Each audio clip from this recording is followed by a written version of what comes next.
Hello student, welcome to my channel. आज हम NCERT class 10th के पॉलिटिकल साइंस के कुछ इंपॉर्टेंट क्वेश्चंस करेंगे जो एग्जाम्स में आते हैं। तो हम शुरू करते हैं।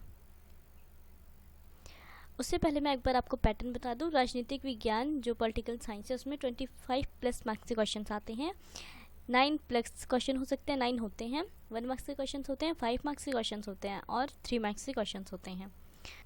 तो हम शुरू करते हैं। आज हमारा है चैप्टर 5 जन संघर्ष और आंदोलन। अध्याय 5 का नाम है जन संघर्ष और आंदोलन।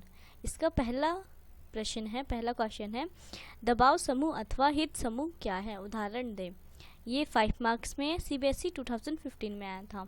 तो इसका पॉइंट फर्स्ट है दबाव समूह, यह चुनाव नहीं लड़ती। जो दबाव समूह होते हैं वो चुनाव नहीं लड़ते हैं। पॉइंट सेकंड है इनका प्रत्यक्ष उद्देश्य राजनीतिक सत्ता पर नियंत्रण करने का नहीं होता।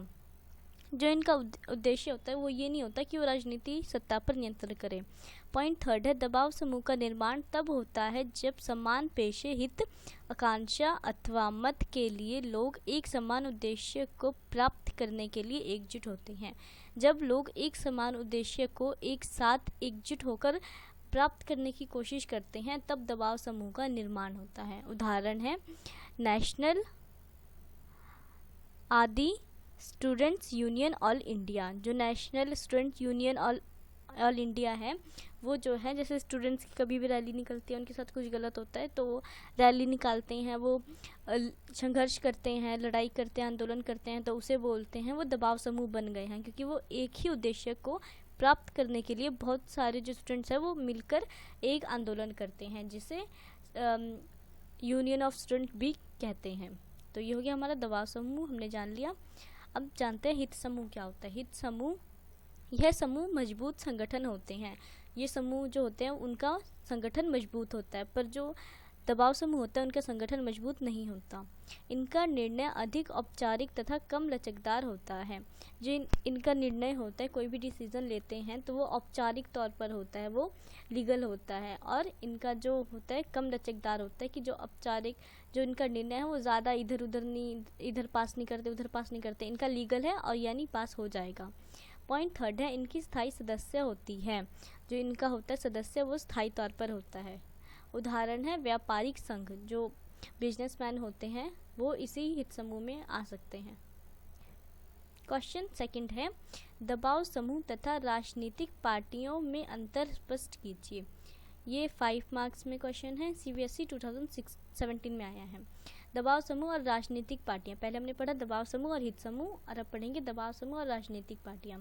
तो इसका दबाव समूह है, दबाव समूह हम पहले वाले ऊपर वाला ही सारा लिख देंगे कि दबाव समूह ये चुनाव नहीं लड़ते, लेकिन जो राजनीतिक पार्टियां हैं ये चुनाव लड़ती हैं। ये इनके अपोजिट हैं, दबाव समूह के अपोजिट है राजनीतिक पार्टियां। तो दबाव समूह है यह चुनाव लड़ती है, राजनीतिक पार्टियां यह चुनाव नहीं लड़ती। जो दबाव समूह है और राजनीतिक पार्टियां, इसमें हमने अंतर स्पष्ट करना है। तो हम देखते हैं जो दबाव समूह होती हैं वो चुनाव नहीं लड़ती हैं। जो दबाव समूह होती है चुनाव नहीं लड़ती हैं, लेकिन जो राजनीतिक पार्टियां होती हैं वो चुनाव लड़ती हैं, क्योंकि राजनीतिक पार्टियां राजनीतिक दल हैं तो इसलिए वो चुनाव लड़ती हैं। पॉइंट सेकंड है इनका प्रत्यक्ष उद्देश्य राजनीतिक सत्ता पर नियंत्रण करने का नहीं होता। जो इनका उद्देश्य होता है उनका ये नहीं होता कि राजनीतिक सत्ता पर नियंत्रण करने का, ये नहीं होता इनका। और इनका प्रत्येक उद्देश्य राजनीतिक सत्ता पर नियंत्रण करने का होता है। जो राजनीतिक पार्टियां हैं उनका यही होता है कि वो जो राजनीतिक सत्ता है उनको नियंत्रण करे और इस पर अपना शासन करे लीगल तरीके से। पॉइंट थर्ड है इसका उदाहरण national students union of India. ये जो है ये उदाहरण है इसका, जो मैंने आपको पहले बताया पहले क्वेश्चन में। और जो राजनीतिक पार्टियां हैं, राजनीतिक पार्टियां समूह के कल्याण के लिए कुछ नीतियां तथा कार्यक्रमों पर समझौता करती हैं। जो राजनीतिक पार्टियां होती हैं वो स्पेशली जो लोगों के लिए काम करती हैं वो होती हैं, उन्हें बोलते हैं राजनीतिक पार्टियां। जो चुनाव लड़ती हैं और उनमें लोगों के लिए कुछ ना कुछ करने का साहस होता है, तो उसे बोलते हैं राजनीतिक पार्टियां। तो ये लोगों के लिए कार्यक्रम करती हैं और इन चीज़ों पर समझौता करती हैं और मीटिंग्स करती हैं। हमारा थर्ड क्वेश्चन हमारा दबाव समूह तथा आंदोलन सरकारी नीतियों पर किस प्रकार प्रभाव डालती हैं। ये 3 मार्क्स में सीबीएसई 2016 में। तो इसमें हमें पूछा कि जो दबाव समूह है और आंदोलन सरकारी नीतियाँ जो हैं वो किस प्रकार एक दूसरे पर प्रभाव डालती हैं। तो पॉइंट फर्स्ट है शासक पर दबाव डालकर। जो शासन कर रहा है, जैसे राजनीतिक पार्टियों से कोई पार्टी जीती और वो शासन कर रही है, तो अगर दबाव समूह आंदोलन कर रही है तो सबसे ज़्यादा जो प्रेशर है वो उस पर ही पड़ेगा, जो शासक कर रहा है उस पर दबाव पड़ेगा कि क्यों कर रही हैं। तो पॉइंट फर्स्ट ये हो गया। पॉइंट सेकंड है धनी और ताकतवर लोगों के अनुचित दबाव का प्रतिकार करके। जो पैसे वाले लोग होते हैं और जिनमें ज़्यादा पावर होती है, जैसे एमएलए हो गया, एमपी हो गया, ये ताकतवर और धनी लोग हैं, तो इन पे अनुचित दबाव का प्रतिकार कर अनुचित दबाव होता है जो ठीक है, अगर दबाव समूह के साथ कुछ गलत हो रहा है, स्टूडेंट्स के साथ कुछ गलत हो रहा है, तो वो आंदोलन करते हैं और वो ठीक आंदोलन करते हैं और वो ये दबाव डालकर ये बताना चाहते हैं कि हमारे साथ गलत हो रहा है, ये ठीक कीजिए। ये अनुचित दबाव का प्रतिकार कर मतलब उन पर अनुचित दबाव नहीं करते हैं, उचित दबाव करते हैं दबाव समूह।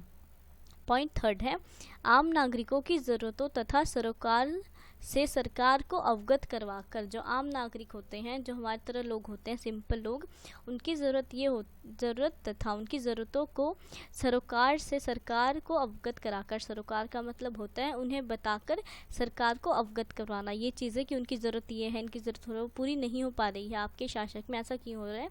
तो इस चीज़ को आम नागरिक, जो स्टूडेंट यूनियन है, वो बताकर ये चीज़ें अवगत करवाती हैं सरकार को कि ये प्रॉब्लम हो रही है और आप इसे ठीक कीजिए, इसलिए वो आंदोलन करते हैं। नेक्स्ट क्वेश्चन है क्वेश्चन नंबर 4। 3 सूत्र देकर पुष्टि करे कि लोकतंत्र का विकास जन संघर्ष द्वारा होता है। ये 3 मार्क्स में CBSE 2014 में।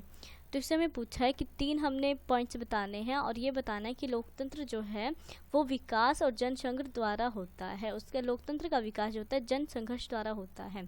तो हम बताते हैं। पॉइंट फर्स्ट है ये संभव है कि कुछ महत्वपूर्ण फैसले आम सहमति से हो जाएं और ऐसे फैसलों के पीछे किसी तरह का संघर्ष ना हो।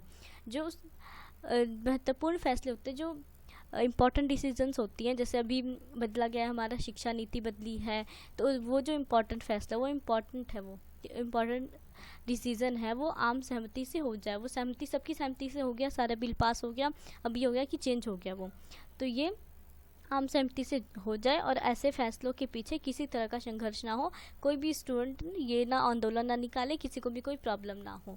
तो पॉइंट ये होना चाहिए जब विकास होएगा लोकतंत्र का। पॉइंट सेकंड है लोकतंत्र की निर्णायक घड़ी आमनून वही होती है जब सत्ताधारियों और सत्ता के हिस्सेदारी चाहने वाले लोग के बीच संघर्ष होता है।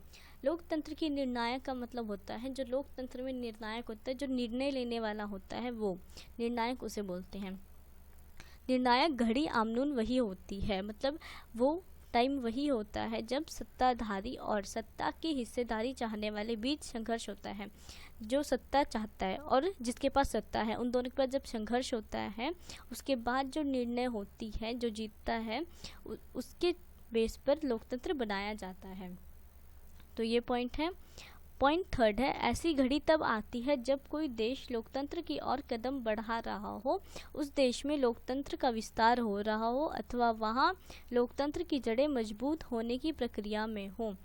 ऐसा टाइम मतलब कि जो अभी हमने सेकंड पॉइंट देखा कि उनके बीच टकराव होता है और वो एक दूसरे को जिताते हैं या जीतते हैं या फिर एक दूसरे को हराते हैं कि एक शासन कोई करेगा। तो ऐसा तब होता है जब लोकतंत्र विकास में हो और उसकी जड़ें मजबूत होने की प्रक्रिया में हो, वो बढ़ रहा हो और उसे वो मजबूत हो रहा हो, तब ऐसी घड़ी आती है। क्योंकि एक सरकार हटकर दूसरी सरकार ज़रूर आती है, तो वो अलग तरीके से अपना काम करती है, सब एक तरीके से नहीं काम करते हैं। तो इसमें यही बताया गया है कि जो लोकतंत्र होता है उसे मजबूत और उसका विकास जन संघर्ष द्वारा ही होता है। लोकतंत्र कब बनता है? जब सारे जो लोग हैं वो मिलकर एक संघर्ष बनाए, एक संघर्ष करके एक शासक बनाए और वो शासक पूरे देश के लिए काम करे, तब बनता है लोकतंत्र। जब सब लोग मिलकर काम करें और एक शासन पर शासक करें, उसे बोलते हैं लोकतंत्र। लोकतंत्र तभी बनेगा जब जन संघर्ष हो, तब लोकतंत्र बनता है। तो ये हमारे हो गए, जो 4 क्वेश्चन थे वो हो गए। आज का ये क्वेश्चन हमारा चैप्टर हो गया। ये जो क्वेश्चंस होते हैं वो प्रैक्टिस बेस्ड पे होते हैं और ये इंपॉर्टेंट क्वेश्चन है जो एग्ज़ाम में आ चुके हैं और आ भी सकते हैं। तो आप इसकी तैयारी कीजिए और पढ़िए, इसे एग्ज़ाम्स की तैयारी कीजिए। वीडियो देखने के लिए थैंक यू। अच्छी लगी हो तो लाइक कीजिए, शेयर कीजिए, और कोई भी क्वेश्चन हो या कुछ भी पूछना हो तो कमेंट कर सकते हैं आप, और मेरे चैनल को सब्सक्राइब कीजिए। Thank you.